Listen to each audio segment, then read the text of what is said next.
Bonjour, on se retrouve dans cette petite vidéo pour travailler sur le repérage dans le plan. Et plus particulièrement, on va apprendre à trouver les coordonnées d'un point dans un repère du plan.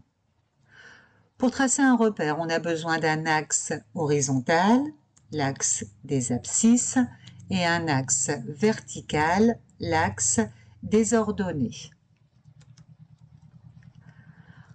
Ensuite, on gradue régulièrement ces deux axes et ici, j'ai fait apparaître un quadrillage pour pouvoir lire plus facilement les coordonnées des points.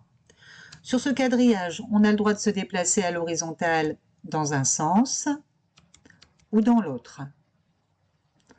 On a le droit de se déplacer à la verticale dans un sens ou dans l'autre.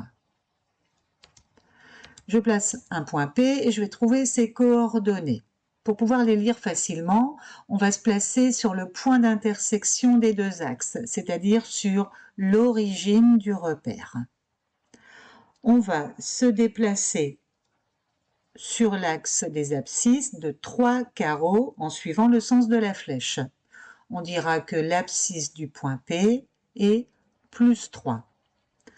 Ensuite, on va se déplacer parallèlement à l'axe des ordonnées de 2 carreaux dans le sens de la flèche.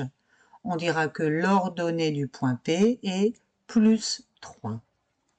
Une petite remarque, on aurait pu aussi écrire que les coordonnées du point P étaient 3 et 2. Pour séparer les coordonnées, j'utilise un point-virgule. En effet, on aura des cas avec des coordonnées décimales. Et pour pouvoir lire facilement les coordonnées, on les sépare avec un point-virgule. On ne met pas de égal entre P et le couple de coordonnées. P est un point et les coordonnées sont des nombres. Donc, il ne peut pas y avoir d'égalité entre un point et des nombres. Dernière remarque, on donnera toujours les coordonnées d'un point en commençant par son abscisse, puis son ordonnée. Un petit moyen mnémotechnique pour s'en souvenir, le A de abscisse est avant le O de ordonnée dans l'alphabet.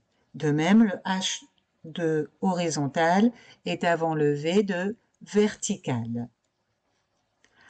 Un dernier exemple ensemble. On va maintenant lire les coordonnées du point A. On se place sur l'origine du repère. Cette fois-ci, on va se déplacer sur l'axe des abscisses de 4 carreaux, mais dans le sens inverse de la flèche de l'axe des abscisses. On dira que l'abscisse du point A est moins 4. Ensuite, on va se déplacer parallèlement à l'axe des ordonnées, mais encore dans le sens inverse de la flèche de l'axe des ordonnées. On s'est déplacé de 3 carreaux vers le bas. On dira que l'ordonnée du point A est moins 3.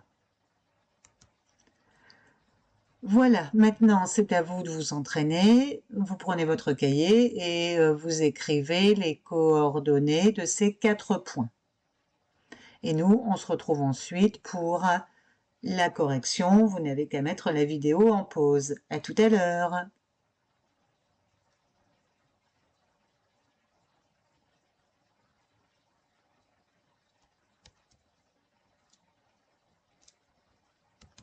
La pause est terminée. On se retrouve pour la correction. Pour lire les coordonnées du point B, on se place sur l'origine du repère. On se déplace sur l'axe des abscisses de 5 carreaux dans le sens inverse de la flèche de l'axe des abscisses.